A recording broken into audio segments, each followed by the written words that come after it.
నమస్తే. Welcome to my channel. నేను మీ వినోద్. నిజామాబాద్‌లో మణిద్వీపం అని ఒకటి కొత్తగా వెలిసింది. అంటే గత కొద్ది నెలల నుండి ఈ వ్యవహారం నడిపిస్తున్నారు కొంతమంది. అయితే దీని వెనకాల చాలామంది పెద్దలున్నట్టు మనకనిపిస్తుంది. ఎందుకంటే మణిద్వీపాన్ని నిర్మించినటువంటి జ్యోతి గాని, వాళ్ళ హస్బెండ్ గాని ఎన్ని అలిగేషన్స్ వచ్చినా, ఎంతమంది తన పైన ఆరోపణలు చేసినా గూడా వాళ్ళు కొ వాళ్ళు ఇప్పటి వరకు బయటికి రాలేదు. ఏ మీడియాతోని మాట్లాడలేదు. కనీసం వాళ్ళు ప్రెస్ మీట్ పెట్టి ఇక్కడంతా మంచే జరుగుతుంది. మేము ఏ రకమైనటువంటి మోసాలు చేయట్లేదు. ఇది కేవలం భక్తుల కోసమే ఏర్పాటు చేయబడినటువంటి అమ్మవారి విగ్రహం అని ఒక్క మాట అంటే ఒక్క మాట గూడా బయటకు చెప్పట్లేదు. మణిద్వీపం వెనకాల అసలు ఎంతమందున్నారు? ఎవరెవరున్నారు? అంటే దీన్ని పీఆర్ ఆహ్, వాళ్ళు ఎంత సపోర్ట్‌గా నిలుస్తున్నారు అనేది మనకు స్పష్టంగా అర్థమైతుంది.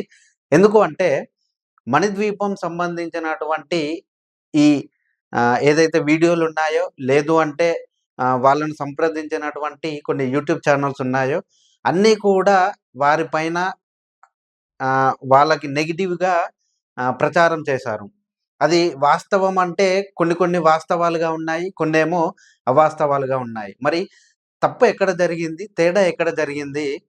అంటే మణిద్వీపంలో నిజంగానే మోసం చేస్తున్నారా? లేదంటే ఏదన్నా కుట్ర కోణంలో ఏదన్నా తప్పు జరుగుతుందా అనేది ఎవరికీ తెలియదు.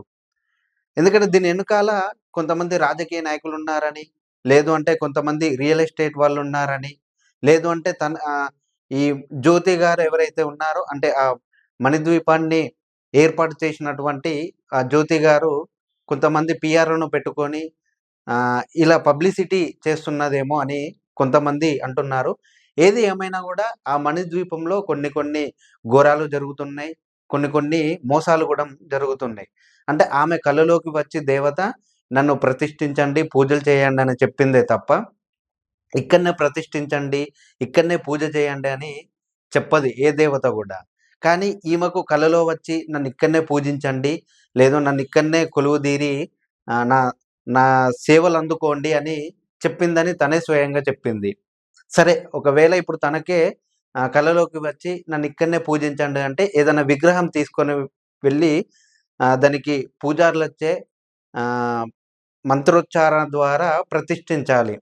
అంతేకాని తనకు తానుగా స్వయంగా విగ్రహం తయారు చేపించి, దానికి కలరేసి, మరి దాన్ని పూజ గదిలో కాకుండా, ఒక దానికి స్పెషల్ ఒక రూమ్ కట్టించడం కాకుండా, ఏదైతే బాత్రూమ్ కింద జాగా ఉంటుందో దాంట్లో ప్రతిష్ఠించింది. అయితే దాన్ని ఎంతవరకు నమ్మొచ్చు? లేదు అంటే దాంట్లో నిజముందా? న్యాయముందా? అంటే అసలు లేదనే చెప్తాను నేనైతే. ఎందుకు అంటే అక్కడికి వెళ్లి కొన్ని మీడియా ఛానల్సు ఆమె గురించి అడిగినప్పుడు గాని, లేదు అంటే రీసెంట్‌గానే కొన్ని మీడియా ఛానల్‌లు అక్కడికెళ్లి ఆమెను ప్రశ్నించడం జరిగింది. ఆ క్రమంలోనే ఆమె రెచ్చిపోయి మీడియా ఛానళ్ళ పైకి తీవ్రమైన పదజాలం వాడింది. అంటే ఇక్కడ దైవం లేదు, దేవత లేదు, దెయ్యం లేదు అనుకుంటా కొన్ని కొన్ని పదాలు వాడడం జరిగింది.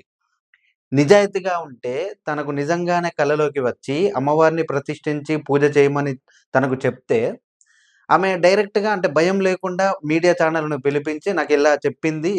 నేను ఇలా చేస్తున్నాను అని ధైర్యంగా చెప్పాలి. కానీ ఆమె ఇప్పటి వరకు ఏ మీడియా ఛానెల్‌లో కూడా చెప్పలేదు. అంటే అంతకు ముందే కొన్ని మీడియా ఛానెల్‌లో చెప్పింది. కానీ ఆ చెప్పిన తర్వాత నుండే ఈ అలిగేషన్స్ ఆమె పైన చేయడం జరుగుతుంది.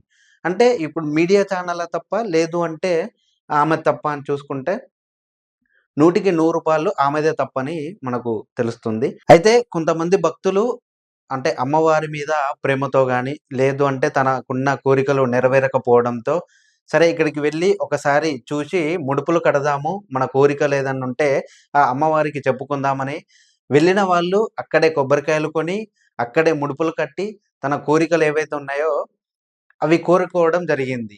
సరే అక్కడి వరకు బాగానే ఉంది. మళ్ళీ ఆ కొబ్బరికాయలను ఏం చేస్తున్నారు వాళ్ళు? వీళ్ళు కొబ్బరికాయలు అంటే ముడుపులు కట్టేసి, ఒక కోరిక కోరుకొని అక్కడ కొంచెం సేపు కాలక్షేపం చేసి, మళ్ళీ తిరిగి ఇంటికి వస్తున్నారు. అక్కడ కేవలం టైమింగ్స్ ఎందుకు పెట్టారు మరి? 6 నుండి 8 వరకే. 8 నుండి మళ్ళీ అది క్లోజ్ చేస్తారా? లేదు అంటే వీళ్ళు అక్కడే ఉండి, మళ్ళీ ఆ కొబ్బరికాయలను విప్పి, మళ్ళీ అక్కడే పెడతారా అనేది ఒక క్వెషన్ మార్కే. ఇది ఎందుకు క్వెషన్ మార్క్ అన్నా అంటే, ఇది ఏ ఛానెల్‌లో కూడా ఇంతవరకు చెప్పలేదు. అంటే కొబ్బరికాయలు మళ్ళీ ఆ ముడుపులు తీసుకొచ్చి విప్పేసి మళ్ళీ కొబ్బరికాయలను మళ్ళీ పెట్టి మళ్ళీ అదే రిపీట్‌గా చేస్తుందని ఏ ఛానెల్ గూడా చెప్పలేదు. మరియు అక్కడ టైమింగ్స్ పెట్టడానికి ఇంకొకటి బలమైన కారణం ఏంది అంటే, అక్కడికి కొంతమంది మీడియా ఛానల్ గాని, లేదు అంటే ఆమెకు వ్యతిరేకంగా ఎవరైనా పడని వాళ్ళు గాని, లేదు అంటే కొంతమంది కొన్ని రకాలుగా అలిగేషన్ చేస్తున్నారని టైమింగ్స్ పెట్టిందని ఆమె అంటుంది. అయితే ఈ జ్యోతి గారు గాని, లేదు అంటే వాళ్ళ హస్బెండ్ గురించి వాళ్ళ బెస్ట్ ఫ్రెండ్ జ్యోతి గారి బెస్ట్ ఫ్రెండు కొన్ని విషయాలు మనకు వెల్లడించడం జరిగింది.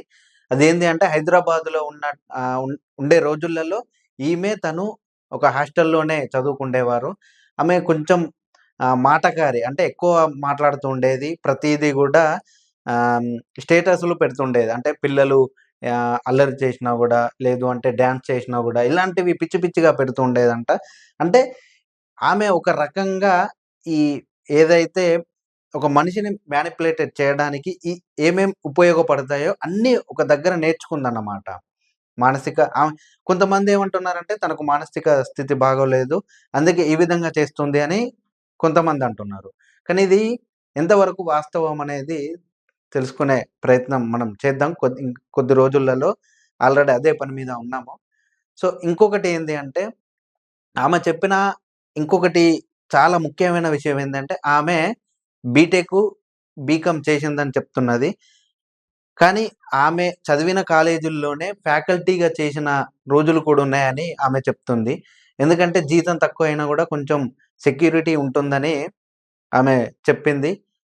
ఫ్యాకల్టీ నుండి బయటికి ఒచ్చి ఈ పని చేయడానికి కారణమేంది? ఒకటి. ఇంకొకటి ఏంది అంటే ఆమె కళలోకి వచ్చినప్పుడు అంటే ఆ ఇల్లు నిర్మించిన తర్వాత ఆమె కలలో అంటే దేవత కలలోకొచ్చిందా? లేదు అంటే నిర్మించక ముందే కలలోకొచ్చిందా? ఇంకొకటి. ఆమె ఆ రియల్ ఎస్టేట్‌కి సంబంధించి దాంట్లోనే ఎందుకు పెట్టాల్సొచ్చింది? అంటే అది అమ్ముడు పోకపోవడం వలన, లేదు అంటే వీళ్ళు ఈ మాఫియా మొత్తం కలిపి దీని మీదనే ఉంటే మనకు కొంచెం రేటొస్తుందనే కారణంతోని అందులో పెట్టడం జరిగిందా అనేది ఎవరికీ తెలియని ప్రశ్న. ముఖ్యంగా మనం ఇక్కడ చూసుకుంటే అక్కడ రియల్ ఎస్టేట్ ఒకటుంది. ప్లస్ అమ్మవారిని భక్తులు అంటే అమ్మవారి దగ్గరికి కోరికలతోటి వచ్చిన భక్తుల దగ్గర లక్షలు, లక్షలు తీసుకున్నారు అని కొన్ని కొన్ని సందర్భాలలో కొంతమంది భక్తులు చెప్పడం జరిగింది. అదొకటి. ఇలా చెప్పుకుంటూ పోతే ఆమె గురించి చాలానే ఉన్నాయి. ఒక్కొక్కటిగా బయటపడుతుంది. అంటే కొంతమంది